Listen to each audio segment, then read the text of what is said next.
अस्सलाम वालेकुम नाज़रीन, तिब्बी इलाज में खुश आमदीद। मेरा नाम है हकीम अफ़ार अब्दुल रऊफ़। उम्मीद है आप सब खैरियत से होंगे। दोस्तों, आज का हमारा टॉपिक है दांत के दर्द के हवाले से, जिसे हम अंग्रेज़ी ज़बान में ओडोंटोलॉजी भी कहते हैं। दोस्तों, हर दर्द तकलीफ दे होता है, लेकिन दांत के दर्द की तकलीफ को वही इंसान बर्दाश्त जानता है या उससे वाकिफ होता है जो इसको बर्दाश्त करता है।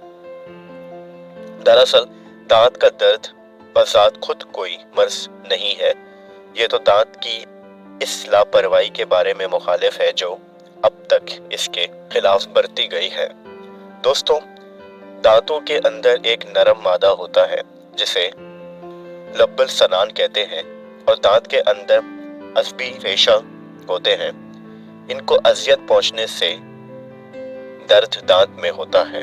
दरअसल दांतों की जड़ों पर अस्तर करने वाली जाली का दर्द ही दांत का असल दर्द कहलाता है।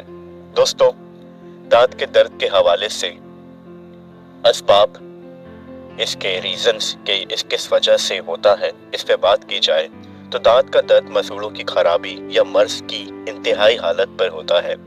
दांतों का खराब होना यानी गल सड़ जाना, कीड़ा लग जाना, दांत में गिरहा बन जाना, मसूड़ों की सूजन यानी फूल जाना दांत मसूड़ों का, दांतों को साफ ना रखना, बहुत ज्यादा मीठी चीजों का इस्तेमाल करना, बच्चों में बाजारी आम किस्म की गोलियां, टॉफियां और च्युइंगम का इस्तेमाल दूध के दांतों को खराब कर देता है। बच्चों में खास तौर पे मसूड़ों की कमजोरी से दांतों का हिलना भी दर्द पैदा करता है। इसके अलावा दोस्तों, पेट में खराबी, मौसम की अचानक तब्दीली, सफरा या बलगम की ज्यादती, अक्सर नज़ला जुकाम की शिकायत और दांतों की सफाई का ख्याल न रखना भी दांत के दर्द का बायस बनता है।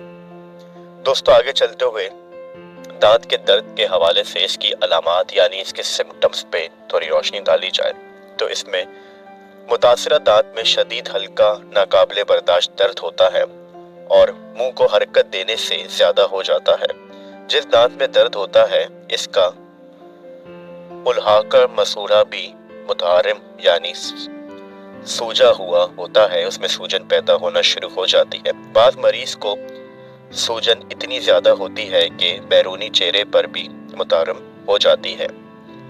दांत का दर्द अगर एक जगह से दूसरी जगह यानी दूसरे दांत में हो तो ये कसरत रिया पर लादत करना है। दांत के खराब होने में दांत के अंदर सुराख होगा और दांत अंदर से स्याह होता है। दांत में दर्द खाने के बाद हो तो दोस्तों मेदे की खराबी को जाहिर करता है। ये उसकी मेदे की खराबी की अलामत भी हो सकती है अगर खाना खा लेने के बाद दांतों में दर्द पेश आए। दांत में दबाने से दर्द हो तो ये मसूड़ों में पीप की अलामत की निशानदेही करता है। नज़ला जुकाम के बायस मरीज के दांत में दर्द होगा तो मरीज में इस मर्ज की अलामत पाई जाएंगी।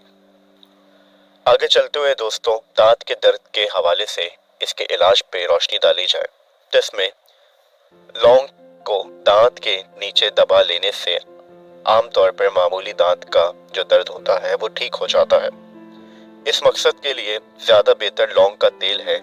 इस तेल में मामूली सी रुई भिगोकर दांत के सुराख में रखें तो फौरन दांत का दर्द खत्म हो जाता है। दूसरा दोस्तों, सरसों के तेल और आम खाने का नमक मिलाकर दांतों की अच्छी सफाई की जाए, बल्कि इसके ऊपर लगाया जाए तो बेहद मुफीद है। ये भी दांत का दर्द जल्द खत्म कर देता है। घर में अगर लौंग वगैरह मौजूद ना हो तो सिर्फ नमक खाने वाला सुराख में भी भर दे, दांत का दर्द खत्म हो जाएगा इंशाअल्लाह। इसके साथ दोस्तों, दांत के दर्द के लिए माजून बरशाशा, सनून खास और सनून अजमली वगैरह का इस्तेमाल भी दांतों के दर्द के हवाले से बहुत ज्यादा मुफीद है। इसका इस्तेमाल भी किया जा सकता है।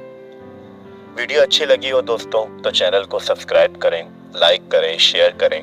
आप अपनी राय से मुझे कमेंट बॉक्स पे अपनी बीमारी की अलामात, अपनी बीमारी के सिम्टम्स के हवाले से आगाह कर सकते हैं। इंशाअल्लाह मेरी पूरी कोशिश रहेगी कि उसमें आपको रहनुमाई अता कर सकूं। तब तक के लिए अपना बहुत सारा ख्याल रखिएगा दोस्तों। मिलते हैं आपसे अगली किसी वीडियो में।